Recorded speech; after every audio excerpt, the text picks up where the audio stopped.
27 अप्रैल 2021 सिवान के पूर्व सांसद मोहम्मद शहाबुद्दीन को अस्पताल में भर्ती हुए करीब 8 दिन हो गए थे। अब शहाबुद्दीन की सेहत बिगड़ रही थी और उनके वकील दिल्ली हाई कोर्ट से दूसरे अस्पताल में भर्ती कराने की अपील कर रहे थे।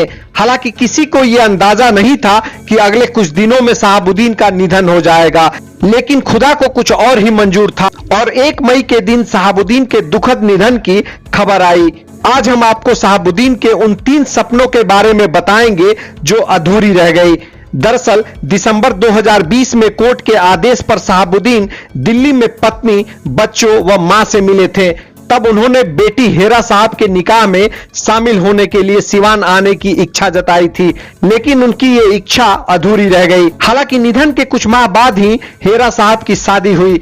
हेरा साहब की शादी पिता शहाबुद्दीन के इच्छा अनुसार मोतिहारी के रईस परिवार में हुई। आपको बता दें कि शहाबुद्दीन की बेटी हेरा साहब का निकाह पूर्वी चंपारण जिला मुख्यालय मोतिहारी के निवासी सैयद मोहम्मद सादमान से हुआ है। हेरा साहब व मोहम्मद सादमान दोनों MBBS डॉक्टर हैं। सादमान के पिता सैयद इफ्तिखार अहमद संपन्न किसान हैं। अब बात शहाबुद्दीन के दूसरे सपने की करते हैं। दरअसल पत्नी हीना साहब को सांसद बनाने का शहाबुद्दीन का सपना भी अधूरा रह गया।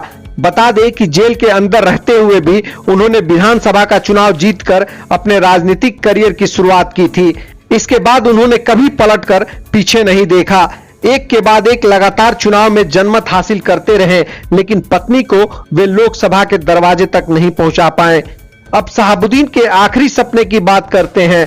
स्थानीय लोग बताते हैं कि शहाबुद्दीन सिवान को विकास की नई राह पर लाना चाहते थे। इसके लिए उन्होंने अपने कार्यकाल में कई अहम पहल की। उन्होंने अस्पताल, टाउन हॉल, इंजीनियरिंग और मेडिकल कॉलेज जैसे काम कर इसको नई दिशा देने की कोशिश भी की।